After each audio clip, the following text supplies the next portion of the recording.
பொதுவாக வேதத்துக்கு மக்கள்கிட்ட ஒரு நம்பிக்கை இருக்குது. சாதா புஸ்தகத்தை எப்படி வேணாலும் வச்சிருப்பாங்க, யாருக்கு வேணாலும் கொடுப்பாங்க. வேதம்னு சொல்லும்போது என்ன செய்வாங்கன்னு கேட்டா, இதை நீ தொடலாம், நீ தொடக்கூடாது, இந்த கேட்டகிரில உள்ள ஆள் தான் அதை எடுக்கணும், இந்த கேட்டகிரில உள்ள ஆளுக்கு எடுக்க கூடாதுன்னா வேதத்துக்கு பல இலக்கணத்தை வேற வேற மார்க்கங்கள்ல வச்சிருக்கிறாங்க. இஸ்லாம் மார்க்கத்துல குர்ஆன்ங்கிற வேதம் இருக்குல்ல, அந்த வேதத்துக்கு இந்த இலக்கணமே கிடையாது. அது புனிதம் தான். புனிதமா இருந்தாலும் எல்லாரும் படிங்கள். குர்ஆன் என்ன சொல்லுதுன்னா, மனித குலத்திற்கு இது நேர்வழி காட்டும், முஸ்லிமுக்கு நேர்வழி காட்டும் இல்ல, மனிதர்களுக்கு இது நேர்வழி காட்டும்.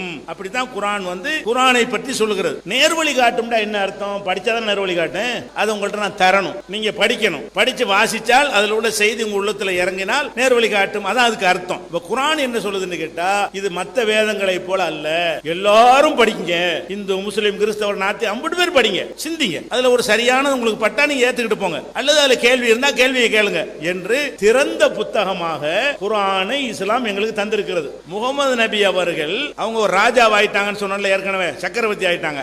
சுற்று வட்டாரத்தில் பல மன்னர்கள்லாம் இருந்தாங்க. அந்த மன்னர்களுக்கு இஸ்லாத்தை பற்றி அறிமுகப்படுத்தி ஒரு மடல் எழுதி கொடுத்து விடுவாங்க. இந்த மாதிரி நான் முகமது இறைவனுடைய தூதர், எனக்கு இறைவன் வேதம் வந்திருக்கிறது, ஒரு இறைவனை ஏற்றுக்கொண்டால் உங்களுக்கு நல்லது அப்படிங்கிற ஒரு போதனையை போட்டு அதுல குர்ஆன் வசனத்தை எல்லாம் எழுதி அனுப்புவாங்க. குர்ஆன் வசனம் எல்லாம் அதுல இருக்கும். அதைத்தான் கொண்டு போய் மன்னர் கையில கொடுப்பாங்க. அவர் முஸ்லீம் அல்லாத மன்னர் தான். ஹெர்குலிஸ் மன்னருக்கு அழைப்பு கொடுத்தார் முகமது நபி. நீங்க ஹெர்குலிஸ் மன்னரை பத்தி படிச்சிருக்கீங்கல்ல, அவர் முகமது நபி காலத்துல வாழ்ந்தவர். அந்த ஹெர்குலிஸ் மன்னருக்கெல்லாம் அழைப்பு அனுப்புனாங்க. அந்த அழைப்பில் குர்ஆன் வசனம் இருந்தது. அப்ப குர்ஆன் வசனத்தை அவர் படிப்பார் என்பதற்காகத்தான் அதை எழுதி அவருக்கு அனுப்பிவிட்டார்கள். அதனால முஸ்லீம் தான் படிக்கணும், முஸ்லீம் அல்லாதவன் படிக்கணுங்கிற சட்டம் குர்ஆனுக்கு கிடைக்காது. எல்லாரும் படிங்க, முஸ்லீம் படிங்க, முஸ்லீம் அல்லாத மக்களும் படிங்க. அந்த அடிப்படையில் தான் இந்த கேள்வி கேட்கிற ஒவ்வொருவருக்கும் குர்ஆனுடைய தமிழாக்கத்தை நாங்க என்ன செய்யறோம், உங்களுக்கு தருகிறோம். இன்னைக்கு அமெரிக்கா போன்ற நாடுகள்ல எல்லாம் பள்ளி வாசலுக்கு முஸ்லீம் அல்லாத மக்கள் வர்றாங்க. பள்ளி வாசல் தொழுவாங்கல்ல, அப்ப வேற வேற நாத்திகர்கள் கிறிஸ்துவர்கள் பின் வரிசையில் உட்கார்ந்து தொழுவையை பார்த்துட்டு இருப்பாங்க. சில பேர் சேர்ந்து தொழுதுக்குருவாங்க. அதை கூட அந்த மக்கள் தடுக்க மாட்டாங்க. அப்ப நீங்கள்